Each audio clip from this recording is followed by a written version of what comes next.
गुरुदेव 3 प्रकार के जो ताप बताए आपने, तो इनके लिए ये ताप बताए। तप एक जगह लिखा है कि इंद्रियों को विषयों से हटाने का नाम तप है। वो कौन सा तप है?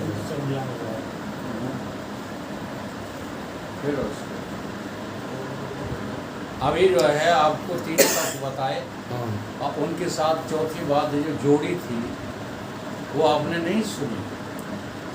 जन्म मृत्यु को हटाने का तप, वही है। वो जो तप होगा उसी को भक्ति कहते हैं, उसी को कर्म कहते हैं, उसी को ज्ञान कहते हैं। ज्ञान, कर्म, भक्ति, ये क्रम से हमको साधना है और ये इसके लिए नहीं है संसार के भोगों के लिए। सारी नासमझी तो मनुष्य के दिमाग में यही फुल स्टॉप बन के रुक गई है। कर्म किसको समझते हो? जगत के भोगों। उपासना किसको समझते हो? भगवान से कुछ न कुछ मांगते रहने को। और ज्ञान किसको समझते हो? किताबों को चाटने को। समझ ही तुम्हारी बर्बाद हो गई।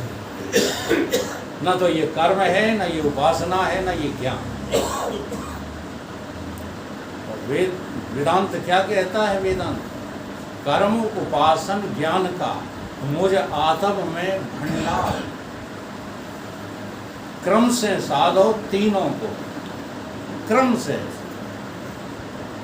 अगर जो है बिना क्रम के,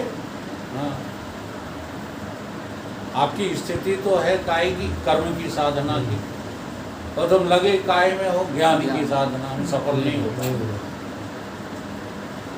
क्यों? क्योंकि आप जहाँ खड़े हो यात्रा वहीं से प्रारंभ होनी चाहिए। भिंड में खड़े हो, ग्वालियर जाना है तो यात्रा करोगे मालनपुर से, यात्रा भिंड से करना पड़ेगी। मेहगांव में खड़े हो तो मेहगांव से, और मालनपुर में खड़े हो तो वहाँ से शुरू करो। तो आप खड़े कहाँ हो? कर्म के स्तर पर या उपासना के स्तर पर या ज्ञान के स्तर पर? वहीं से साधना प्रारंभ करो और उसी साधना के अंतर्गत ये योग दर्शन पूरा आ जाता है, जिसको आप तप कह रहे हैं। सत्य, अहिंसा, स्तेय, अपरिग्रह, ब्रह्मचर्य, इंद्रिय निग्रह, मनोनिग्रह, ये सब तप ही हैं। अष्टांग योग साधन पूरे तप। अष्टांग योग साधन तप है, भक्ति तप है, ज्ञान तप है। आप लोग तपस्वी हो। हाँ, अगर प्रयोजन है आत्मा प्राप्ति तो आप तपस्वी हो, और प्रयोजन कुछ और है तो वही 3 ताप दूर करने में लगे पड़े। वो लगेंगे तो आपको भी दूर हो गए, लेकिन वो दूर होते नहीं। अच्छा, आप ईमानदारी से बताओ, रावण को लगता था कि नहीं? जब उसने वर प्राप्त कर लिया तब उसको लगता था कि नहीं मुझे मारने वाला कौन? इनको लगता था। हिरण्यकश्यप को। ऐसे हम लोगों को लगता है, जो धनवान लोग हैं उन्हें लगता है हमारे पास अब गरीबी झकेगी नहीं। संत चिल्ला रहे हैं, हर धनवान गरीब है, पहुँच मौत के पास। तुम सुनते ही नहीं, तुम उसी में उलझे हुए हो। सात्विकी क्षेत्र में भी आकर के वही अहंकार में जीते रहते हो।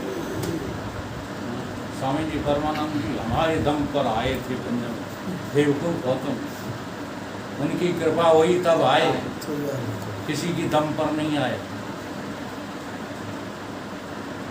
है ना। दान करने वाला दान का अभिमान करता है, कहता है आमान हमने इतना दान दिया। ये दान है कि दान का अहंकार है? इस प्रकार से जो है, जिस तप की आप चर्चा कर रहे हैं वो है सत्संग। सत्संग से बड़ा कोई तप नहीं। बंद कर दो।